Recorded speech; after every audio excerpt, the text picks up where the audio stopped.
A&B Properties is Quincy's largest apartment rental company with hundreds of units available. They offer short-term and long-term rentals with 1 up to 4 bedroom apartments. A&B Properties meets the needs of its tenants with care, compassion, and a quality of service that exceeds expectations.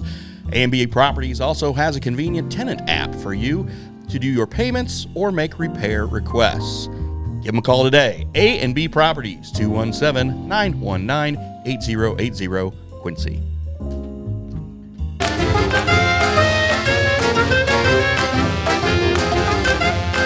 All right, so we are back with another edition of Frankie Say. And I've got Jim Mentesti with me. And Jim, we were talking a few minutes ago about our conversation over the weekend, and you and I have been talking that we've been trying to get you on the podcast because whenever you and I are talking on the phone, I'm always thinking, I wish I could bottle this. I wish I could take all this stuff and you jam it into a bottle and then release it at my own will. You know, you were talking. Do you consider where were you born? Chicago. And when we were talking, you had mentioned about when you came from Chicago to Quincy College, and you were sitting next to a certain person. Remember what we were talking about? And Yes. then I think we cut the conversation short because one of my kids had to go to the bathroom or whatever. But when you came to Quincy, approximately when was that? And tell me about your move from Chicago to Quincy and kind of what you did right when you got to Quincy. Well,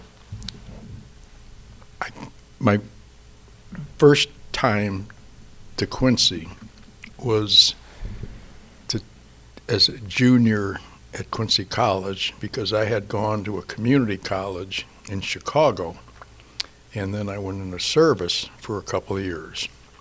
And then I was working in a commercial business and met an individual one day who said he liked my style or liked my ability to communicate, and he said, "Why don't you ever finish your schooling?" And I said, "Well, I'm happy, and Chicago's my home. Mom and Dad live here, and all that stuff." And he said, "Well, just a minute." So he makes this phone call and says, "Father, it's Frank. Yeah, Frank Bogdan. Got this Catholic kid on the south side of Chicago. He's been here, he's been there, and he got to come to Quincy College and get a degree. What's that? You start in 2 days?" Okay. Well, as we get into this conversation, David Adam had said, how do you introduce Jim Mentesti? So all the people listening to this that know who you are, Right. I'm assuming they're going to be thinking, wow, this is, I can't wait to nestle in for this pod. For some of the people that don't know who you are, I'm not even sure how that's possible, but kind of describe what you've been doing in Quincy for the X number of years. Well, when I came here to work, the college brought me here in 1969 because the Franciscans realized that in time we would be having less Franciscans and we needed to bring more of our alumni back to work. And so I was brought back to do some fundraising and to help recruit other students. And so from 69 till 81, I was at the college, and that's the type of things I did there for that 11-year period of time. So what attracted you to Quincy College? Just the fact that gentleman said, I had never even heard of Quincy, Illinois, let alone Quincy College. When you grew up on the south side of Chicago, 50 years ago, there ain't no reason to be down here.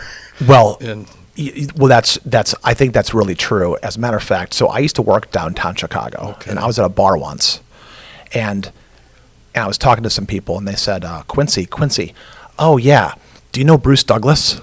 of course, He was like, Yeah. It's like, oh my gosh, like how, Right. we were sitting in a bar downtown Chicago, Right. and this stranger asked me if I knew who Bruce Douglas was. And I don't know Bruce Douglas personally. I want to know him because, right. I have so many friends that right. that know him.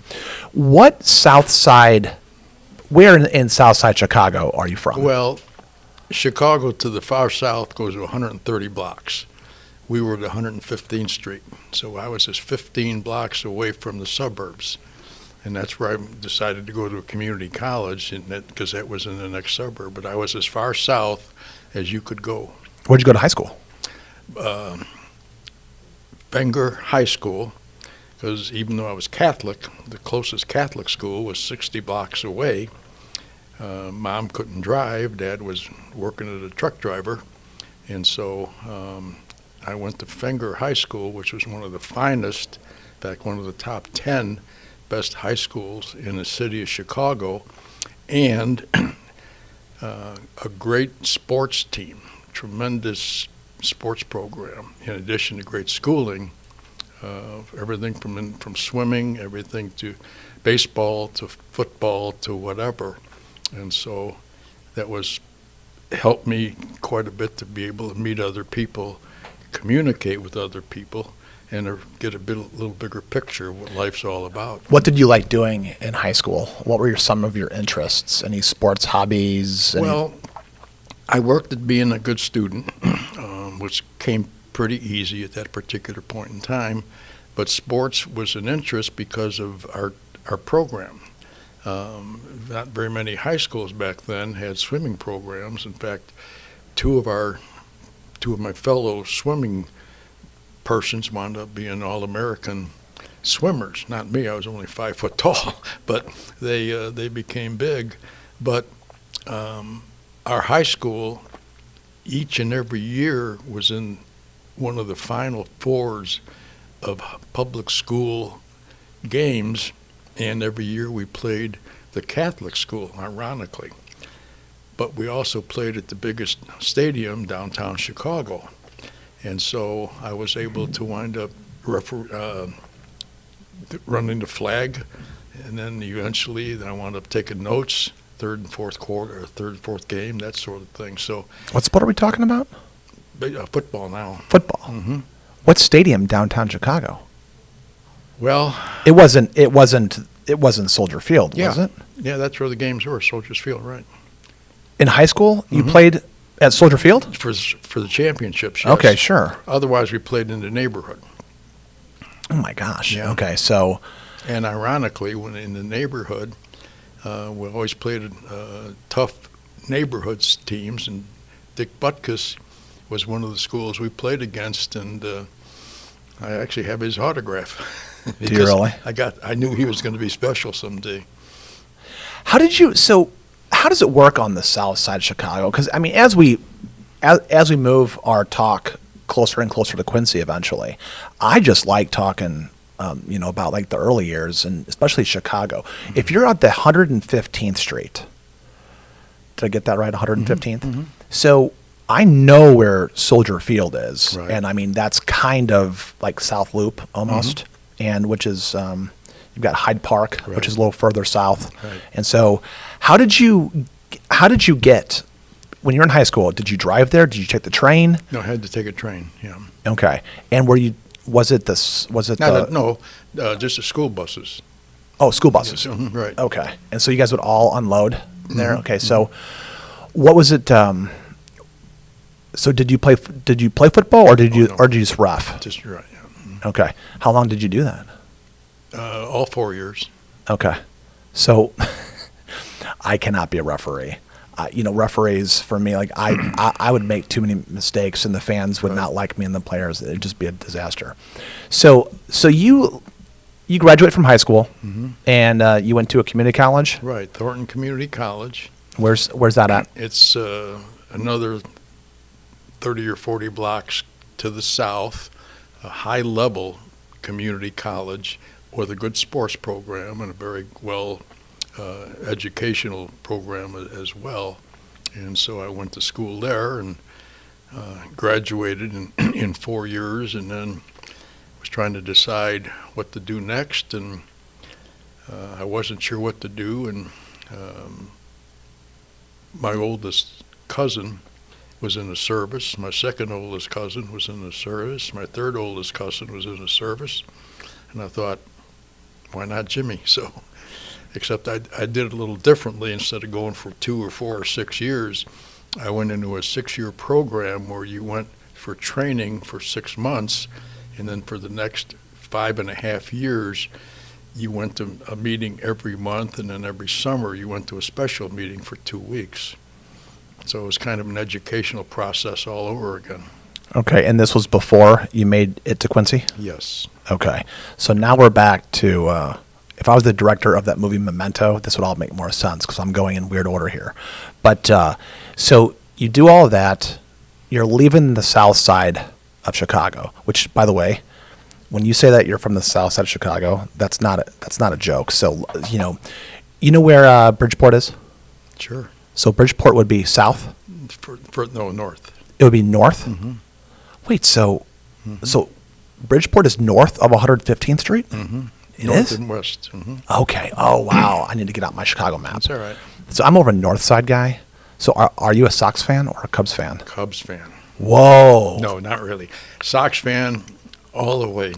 Dad always had tickets for every Sox game, and I make my Cub fans angry when I tell them in my entire year I only went to a Cubs game twice. That's how much I disliked them. I was going to say, for you to say Cubs, you would be shunned from your community because I don't think that's allowed. No. Where you're from, I really don't think that's allowed. Mm-hmm. It's like living downtown, born and bred in St. Louis, but you're just going to be a Cubs fan. I mean, it's almost a similar situation. Well, and in Chicago, at that time, we still had the Cubs were big, the White Sox were big, football was, everything was big sports, one after another. So you had a choice. All right, so you're making your way to Quincy, Mm-hmm. and did you ever meet Jack Mentesti? Mm-hmm. Tell me about that. When was the very first time you met Jack Mentesti? In 1969, I was registering to work, and Jack Mentesti was registering next to me. And Registering to work? To work. We got hired. He got hired to coach. I got hired to be a fundraiser. Oh, goodness. Okay. Yeah. And Jack said to me, I'd like to see you at a soccer game sometime. And I said, Jack, I'm from Chicago. We ain't soccer in Chicago. He said, what? I said, we have all these other sports. Why would we waste our time doing soccer? Shots fired. So he said, well, you come to a game or two and we might win you over. And I'm not sure you know the rest of the story, but No, tell me. I got pretty hooked with the sport. More importantly, because of Frank Longo, John Ortworth, and Jack, I really got committed because they were strong, powerful people at Quincy College at that particular point in time. And they were winning and winning and winning. And so I finally said to the college, we ought to take advantage and put some money into a travel program so we can follow these guys when they play in nationals. And the college said, doesn't make sense to me, but if you think it's okay, because Franciscans didn't have any money to do normal things like that. Right. So we went to the first game in some community way out to the west, nice community, and won the championship. And Rick Tapes O'Connell was calling that game that day. GEM was doing broadcasts back then. And at halftime, I brought him a Pepsi-Cola, and he said, I'm dying. He said, sit with me and talk. I said, I don't know the game that well to talk. He said, just say anything. That winter, Tom Oakley called and said, we think we're going to start broadcasting all the games. Would you think about doing it, doing the color? So for the next 20 years, I did color for How many years? 20 years. You did color commentary for 20 years. Even though I left the college after that, I still did that. But the neat thing was I was able to work with Jack and the team for 6 national championships. Oh, my gosh. And one of those games, believe it or not, was in the Rose Bowl. Only 20,000 people, but it was pretty exciting. Did you call the game on TV, or did you go Radio. to Radio. Did you go to Live, no, it was the live. Rose Bowl for that? Every trip was live, yeah. Oh, Like yeah. as in like Pasadena? Mm-hmm. Is that where the Rose Bowl was? Mm-hmm. Okay, because it's current. No, Yeah, it's two of us went to every single game and did all the broadcasts. And believe it or not, the longest soccer game ever played is still in a record book, and we that game was 3 hours, 47 minutes, and 29 seconds. Oh my gosh. Oh, that's good. So, did you say 6 championships? Yeah. All right. So, sometimes when my dad and I are talking about Quincy College soccer, it's kind of a special thing. I have to tell you, have you ever heard of Mario Camacho? Not only ever heard about him, but still communicate with them. So, I got to tell you this story. Well, let me start by saying I see him at my son's soccer games at Quincy Park District's Boots Bush. So I can go out. Hopefully I see him this spring. Mm-hmm. I will go out there and I stand next to Mario and he's cheering and I'm cheering and just talking to him. I can't wait. I'm going to throw him a text and tell him to listen to this podcast because we're talking about him. And one of the things that we do during this pod is we like to give we like to talk about as many people as possible because it's fun. Sure. It's so much fun to do this. So, a quick little story. I was with a guy named Kevin Pro and Jamie Blazing, and we were at Quincy. We were at Jack McKenzie's soccer camp back in 1989. That's probably right. Mm-hmm. I think it was. And I didn't know Dev Reeves or John Pro or Mark Thomas or Tom Bauer, Mario Camacho. There's all of these greats, right? And I don't know, is Mike Villa? Mm-hmm. So I don't know if he was there. I feel like he was, but there's all of these soccer greats from the championships and some of the newer guys. And, I think Greg Reese was there too. And they let us walk out into the field after dinner at Quincy College under the lights before it was turf, when Quincy College's pitch, when the grass was perfect. Every blade of grass was the exact same height, I feel like. Maybe I'm exaggerating, but when I look at it. And we played soccer. And I remember John Pro is racing down the field. Now, this is like Quincy College soccer camp when everyone's supposed to be going to bed. Right. And, all the kids are in their dorms. But I got to go out with Blazing and Kevin Pro, and we watched these guys play soccer. Jim, you have seen probably more great soccer than I've seen, okay, admittedly. But I got to tell you how electric this was. John Pro is racing down the right flank, and he sends a ball from the wing across the middle, and Mark Thomas jumps through the air, heads the ball into the goal, and races back. And there's no whistles. It's a pickup game of some of Quincy's greats, some of the best soccer players in the world, in my estimation. So when I hear you say that you got to do the color commentary, you went to Pasadena, you used to be in this world, mm-hmm. It's mesmerizing to me. Wow. So as far as soccer goes, you did that for 20 years. What did you do after college, generally speaking, at Quincy College?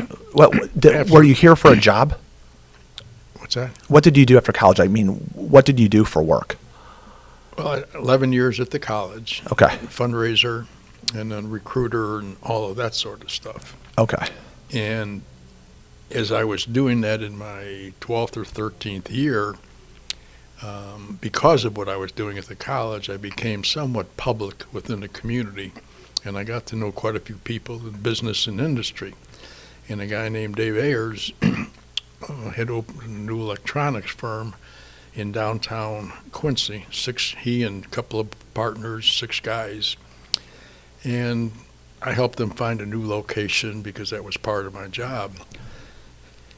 And after several years, he said to me one day, he said, we've got a lot of electronic people. We just need somebody that's a person. That's what he said, not me. And at that time, they had 70 employees, And ironically, I got hired at that time with Mike Trope. We got hired the same day. Mike Trope, that's the mayor now. Really? And when I left there 5 years later, and I'll tell you in a minute why I left, but when I left there 5 years later, we were up to 365 people in just that short period of time.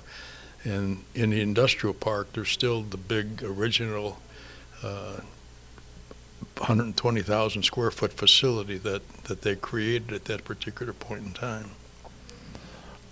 My goodness. Okay, you were going to say a reason why you left. Well, the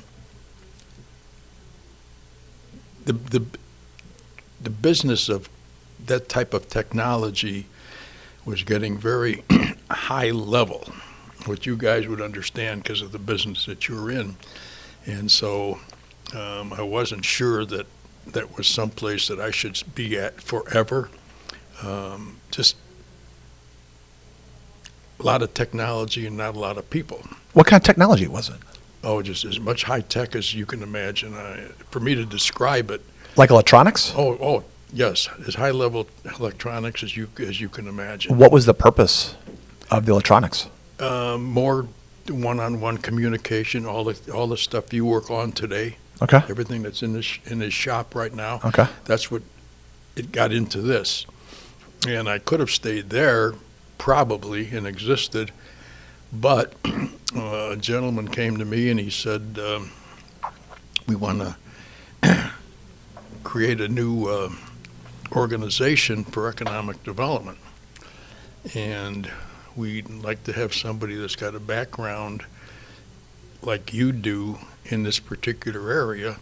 And that was the beginning. Grediff was just in their second year at that particular point in time, had a 24-person board, and got on the Grediff board for a couple of years and was working with them. And then the gentleman that was running it had come out of business like I was going into business, and he had passed away, so they asked me to step up and take over the Great River Economic Development Foundation and try to raise the funding to grow it into something, because back then everything was chamber back then. Mm-hmm. As important as they are today, no one seemed to recognize the importance of economic development.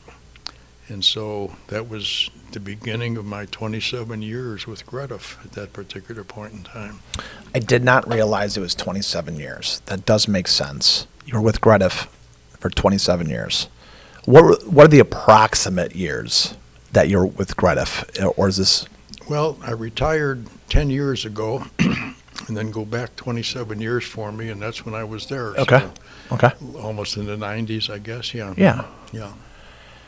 What are some of the, so when you look back on your time at Grediff and when you see Grediff now and the work that's being done, Kyle is there, and you've got Bruce, in the chamber, and you've got some pretty good people in these positions. And I don't know if this is true or not, but I hear rumblings of maybe Grediff and the chamber and there's a third org. Maybe you would know. I think there's this idea of like maybe taking like the trifecta of powerful organizations in Quincy and kind of merging them into like a superpower organization to kind of facilitate all of Quincy's needs. Because I'll tell you, I've got a question for you.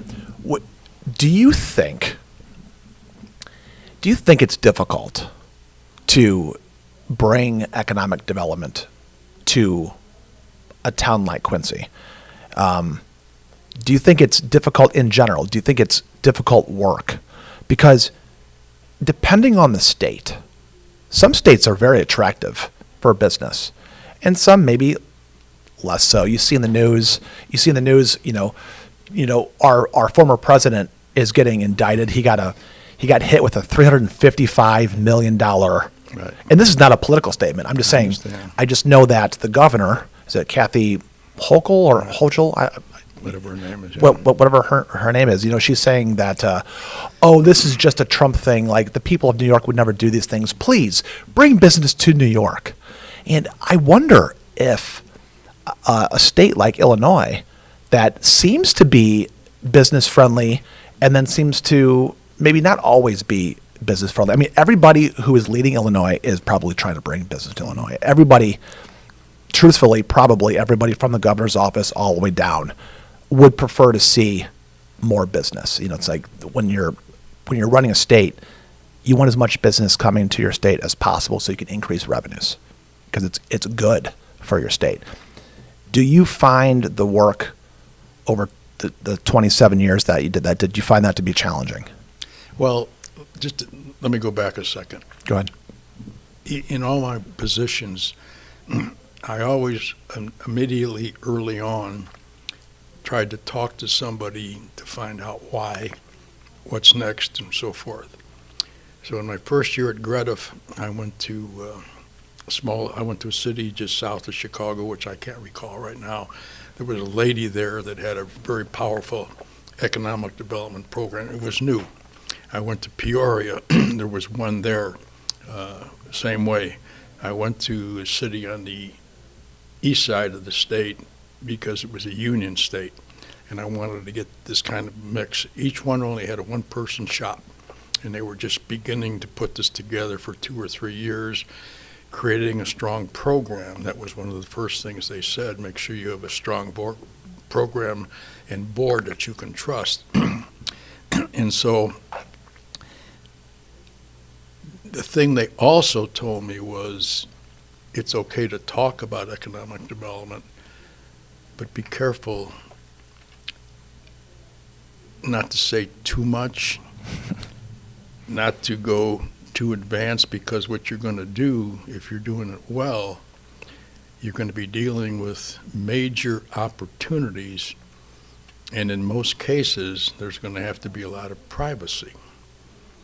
And so as you talk about this possible merger of 3 other groups, I don't know whether I would believe that, but that's for them. For example, one day, well, let's go back.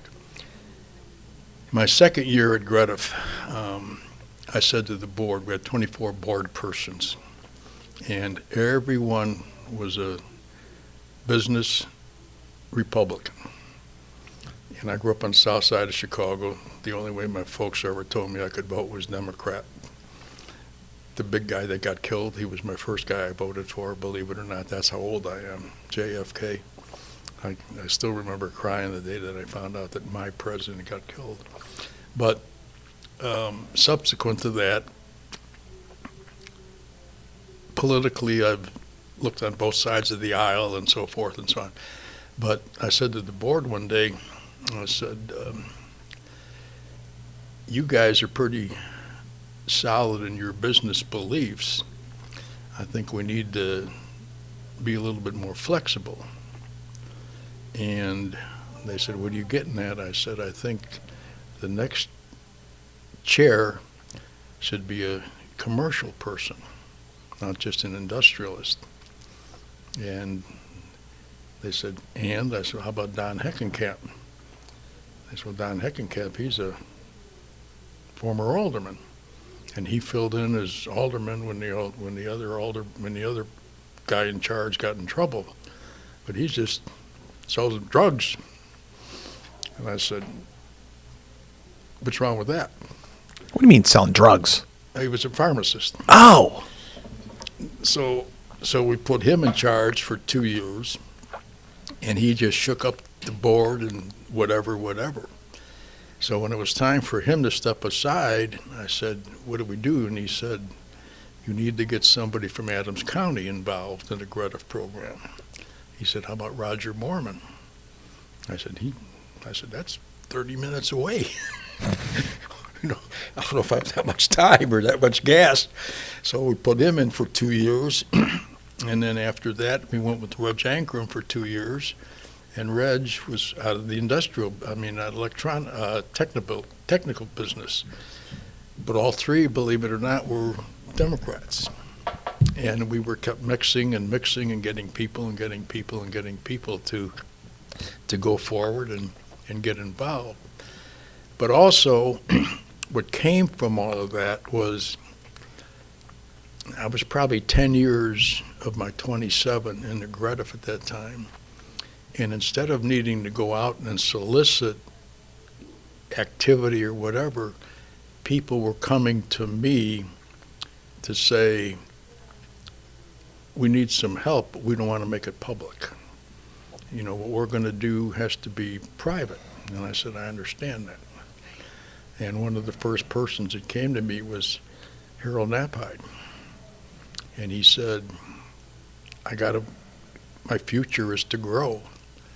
And I said, yes, sir. And he said, I want to be at such and such on the far east end of the community. And for 6 months, we tried to find him a site out there and couldn't find anything that was compatible. He wanted to be public. He thought that was important. Plus, he had lost his son, that he wanted to have an opportunity to have a public exposure for him. Mm-hmm. And so one day I said to Roger Mormon, I said, Roger, this is what I'm up against. And he said, I know of a gentleman 60 miles away that has property. He's a dentist, and he's going to sell. And he said, I can introduce you to him. And so I told Knapp all about it. Knapp said, give me the guy's phone number. Knapp went out, and 2 hours later, bought 160 acres to put the Knapheide plant on that particular site. Wow. So if Roger hadn't been on my board and hadn't heard what I was up against and didn't know that I was doing with Knapp, that would not have happened. And look where it is today. I feel like you're subliminally telling me that how important it is to have political diversity. Yes, sir. Around you. Yes, sir. Do you that's really neat. I've heard so many good things about Mr. Knapheide, and there's so many really good business people back then, and there's some good ones now too. There's a lot of people who have stepped up and done some really good things. Got some movers and shakers still in town. What was it like working with Mr. Knapheide? I found it to be very easy, because when it was your time to be with him, it was him and you. And it was interesting because even though he was on the road to being very big and very substantial financially, his offices and where he worked and his staff, there was a union shop, but everything was compatible. Everything was very, very comfortable. And he was on a first basis with everybody, and it's unfortunate that we've lost him. We're fortunate that Bo is now with us, even though he's dealing with some medical issues, but he's only 49 and has a great opportunity for the future. Yeah, they're a great family. My wife and kids, we live in the neighborhood, and we love walking up to that house and trick or treating. They're so friendly. They're so nice. There's so much energy. They're really a gift. What do you think about this idea of people who have political values? So R's and D's. I'm talking about Republicans and Democrats. Mm-hmm. Do you think the people who are providing the most value for the community, how important is it for them to hold on to their own political values and their own morals and ethics, but extend a hand? This is going to make it sound like I'm using some kind of obvious question, but I'm being serious, because I never really hear business people, businessmen, businesswomen, that I'm always trying to figure out if they're an R or a D. I'm not talking about the Mark Cubans, right, the Warren Buffetts. Those are, I used to listen to Charlie Munger all the time. But locally, you've got a lot of powerful people in Quincy they're very careful sometimes. They don't, the most powerful ones don't tend to talk very bad. A lot of them are very quiet in public too. They don't, they're not on Facebook like being an idiot like I am sometimes, being like, oh, blah, blah, blah. They're more eloquent in their deliveries. And do you think behind the scenes they're always reaching out? So let's say somebody always votes Republican because that's just the way that they feel. Do you think behind the scenes most of the successful ones are reaching out to the Ds? Do you think the Rs reach out to the Ds and vice versa? Because when you look at a guy like the fact that Kyle Moore and Chuck Schultz can get along so well, or if I feel like our political leaders are mostly pretty friendly to each other and create pretty good relationships. But what about the business people, the movers and shakers kind of at the top? How does it work? I'm not rubbing elbows all the time with those people in power, like the true business leaders. Well, I think there's two things. Locally or regionally, when I say regionally, I mean the tri-states. I'm very sold on the tri-states for lots of reasons. But I think at the national level, just like almost every time there's a vote, it's by one stroke this way or one vote that way, And when I got into this business, one of the first persons I went to talk to was Dave Nissen. He was a dear friend first, and then became an unbelievably supporter of me and of Greta and whatever. And the other one you just mentioned was Chuck Schultz. David, when he was mayor for 8 years, we worked well together. But before that and after that, in his businesses or his commitment to the Edward Schneiderman Industrial Park was humongous. Chuck Schultz, when he was mayor and I was trying to promote this area, the downtown area, I went to him one time and I said, Chuck, I think we need to spend some money to do this, to have a place like this. And he said, What are you talking about? What are you talking about? Talk about the main center? Or are you talking about this area? This area, just downtown Quincy? Well, or the tri-state area? Well, now I'm at the I'm just at the downtown, the region, right? This area right now. Okay. And so he said, well, ironically, he said, I'm talking to Bob Teska from the northwestern suburbs and thinking about having him come and tell us what we could do. And I said, great. He said, I want you to sit in on that meeting. I knew he wanted money. That's how Chuck thinks sometimes. That's how they all think. But I say that because I love him and I can get away with that. And so Teska comes down here and he said, you guys have got a lot of potential. And Chuck said, yeah, we're thinking of going from the riverfront to 8th Street and so forth and so on. And Bob said, what about going all the way to 12th Street? And what about going out to Harrison and out to the north side of town to where the Neiman family are, or Neiman family is? And Chuck said, yeah, but that'd be great, but I could never sell that to the alderman because it'd be too expensive. And he said, Teska said to him, how much have you got? And he said, probably 10,000. I said, Greta will do 50. And he looked at me, he said, don't you have to run that by your board? And I said, no, because my board understands how I think. They hired me and they trust me. And so we spent spent $60,000, and the Teska study today is from the riverfront to 12th Street, from Jefferson to Locust to the north. And so all of this is a part of that. And ironically, the building we're sitting in, because Chuck and I had gotten so close, the gentleman that had his little store down here wanted to do something down here. And he said to Chuck and me, he said, go with me to the headquarters of this company that sells shoes and stuff. And we did. And in an hour and a half, we sold him on coming down and opening up the store that's right across the street now. When it was a clothing store. That's how that all happened. Do you believe that all politics is local? It should be. If it's local, because then you can communicate. You can trust one another. You can go, because the potential of what's there is just significant.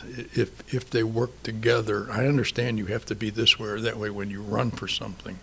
But just like there's people running as independents nationally, I think you're going to see more of that nationwide. I mean, yeah, even more nationwide. What is that? What do you think we'll find more nationwide? Just more neutrality.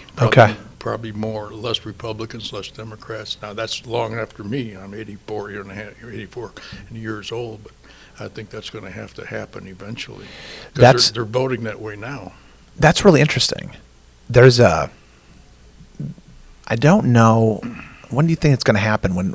I guess it's kind of happening now, but there's always some percentage. What percentage nationally of voters are independent, do you think, if you had to guess? Do you think it's 10 to 20%? I think it's bigger than that. You think it's bigger? I think like it's bigger 30%? So a third? Yeah, at this point in time, I do. What drives that? Do you think it's people fed up with a two-party system? Yes. Is the two-party system working? No. It's not? No. You think it's failing? Yes. Well, look at our state. Look at my hometown. Look at Chicago. Look at the mess Chicago's in. When I grew up, Chicago, the state of Illinois, every 90 days we used to drive to the Democratic mayor's house so my mother and father could see it and respect the mayor. I mean, that was a thrill. And Dad's car almost ran out of gas to do that. But look where it is. Look where it is today. It's the fifth or sixth or seventh worst state in the union. Mm-hmm. And look at New York. I used to have family in New York. Look at California. I had family in California. Look at the sickness, and it's not because they're just Democrats. It's just the fact that everybody's going in a different direction. It doesn't seem that, if you have Dems running, then Republicans, then Dems, then Republicans, over time, the nation itself just seems to be going, there's just problems that don't ever get to seem to be solved. Well, and instead of me saying more about that, let me talk about a few more things that I learned along the way. Yeah. When I was working with Knapp, and he didn't know this at the time, because when you do economic development properly, you're totally private. But at that point in time, I had a long time earlier, I had met a young man named Ron Vecchi, who was a junior at Quincy College. And I was president of the Kiwanis Club, and that's how I got to know him. And one day we had a special event and whatever, and he said, do you need anything for that event? I said, well, yeah, we'll have a lot of people and whatever. And he said, well, I could bring some Pepsi if you'd like some Pepsi. He brought a truckload of Pepsi. I said, who are you? He said, well, my family has something to do with big Pepsi story.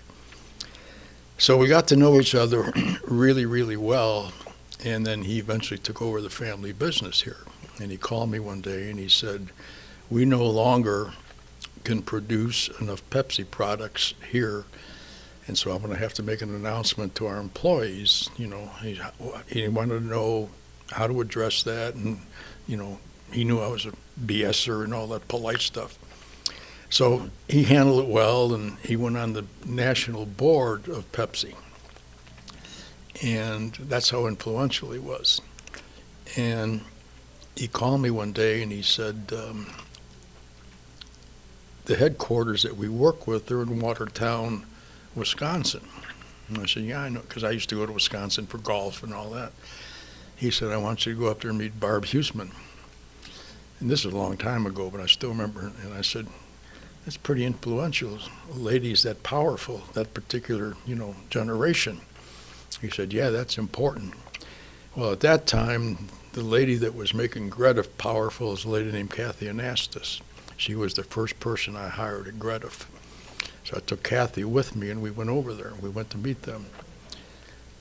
30 months later, the Pepsi plant got announced here on 30th Street, and the reason they went there is because of what we did with Nappy on 24th Street. But it was the team effort that brought all of that together.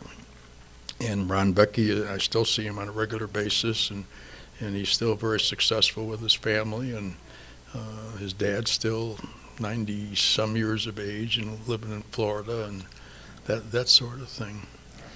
But see, to me, I don't know how you educate political people to understand that big picture, that's how you get that done. And that's what, if I can, let's go back now with my Greta hat on. Yeah, please. I was in another business when the industrial park got started, and Hollister Whitney moved from the riverfront to the park, 105 acres. And it was an industrial business at the time. Again, I point that out because there was a time when if you were union or non-union, it's like being a Republican or Democrat. It wasn't supposed to work. Right. But that's now a five individual companies in that particular business. And so that went well there. But as we were doing that, I recognized that if we were going to physically alter that end of town, we needed to do something, because if you were here or there was blockage in between. So I worked with the city and the county and got what I call the 18th Street Bridge built, which connects that entire part of town. Yeah. And ironically, on that end of town, because of that was the first location for John Wood in that particular site.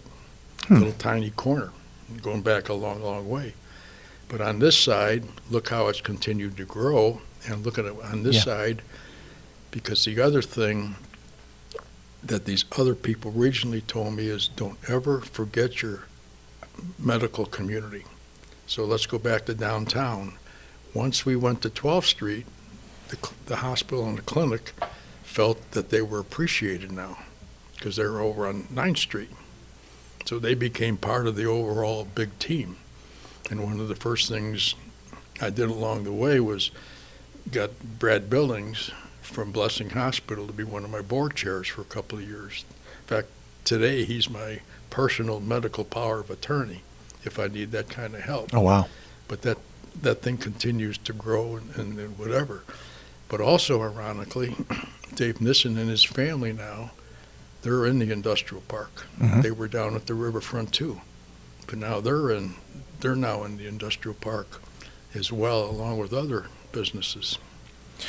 What do you think about the size of the district itself? The district,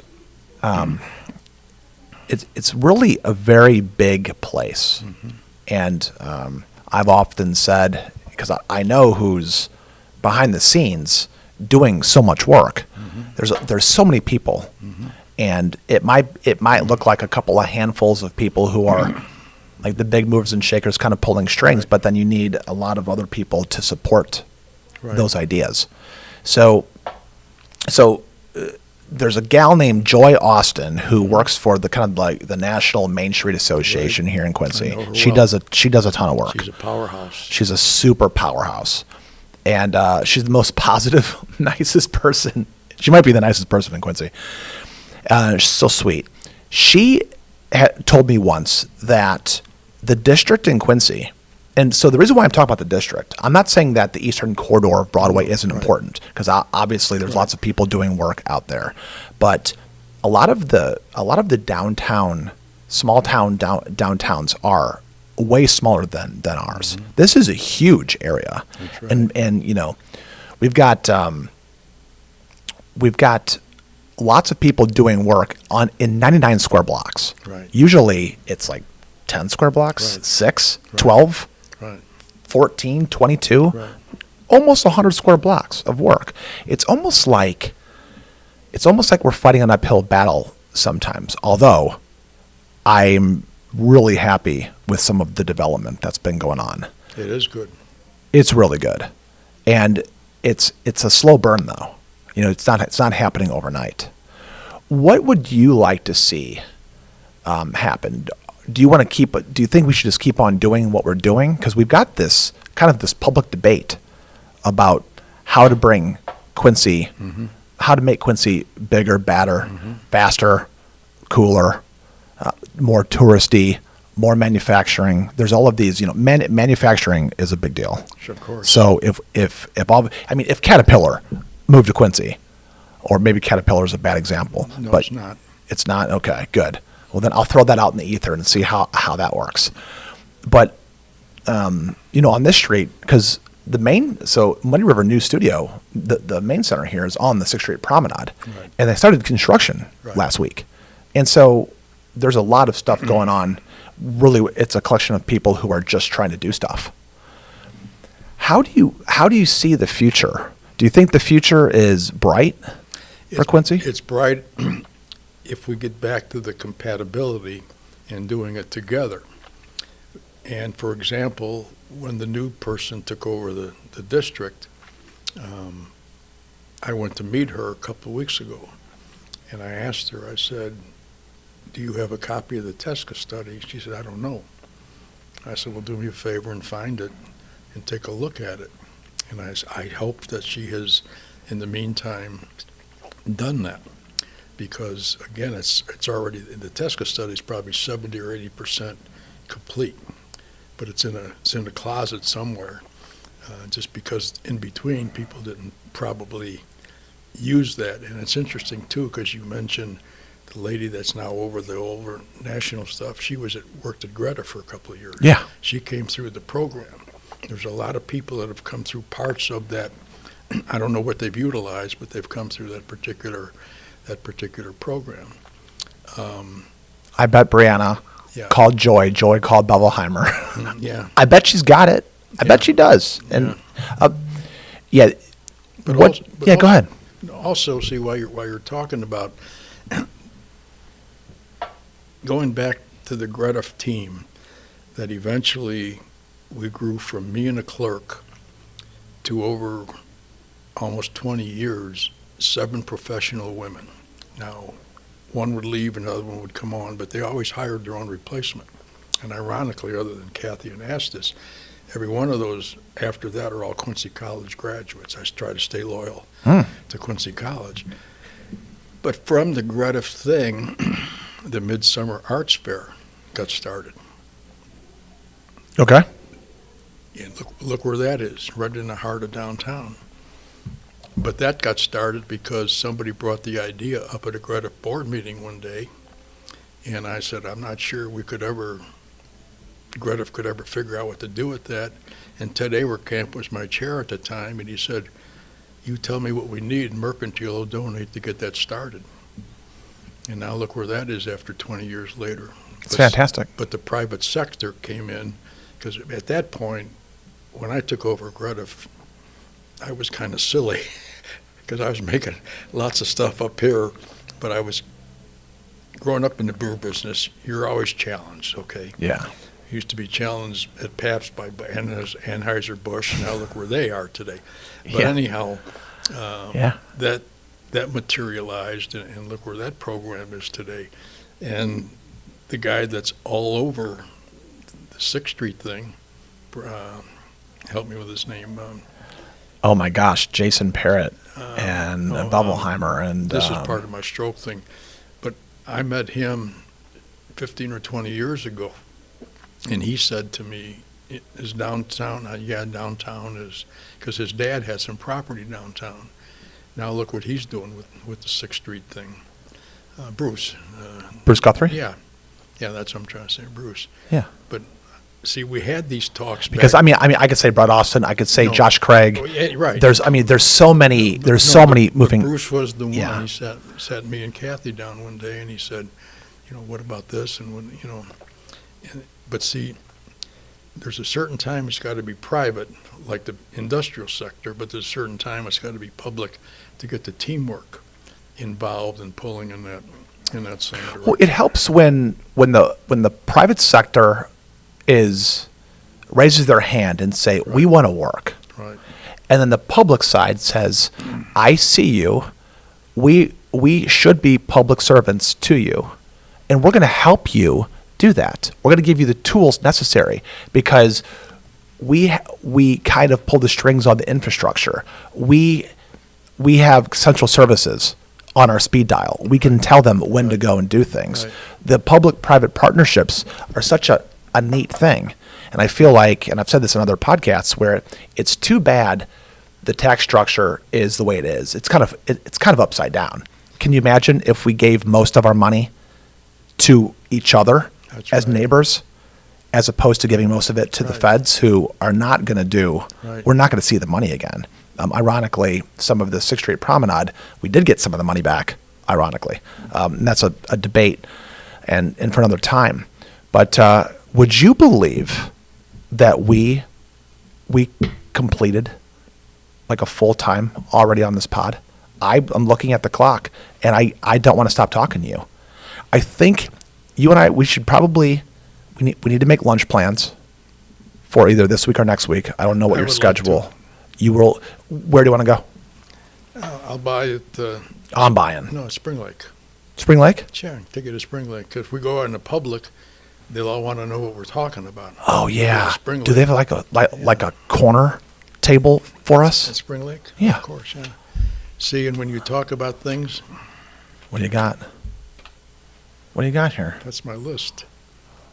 In case you ran out of things to talk about. Oh my gosh, there's so much good stuff on here. And look at the upper left-hand side. Those are all the board chairs that I had. Yep, and you mentioned these people's names. See Ted This is Kemper in amazing.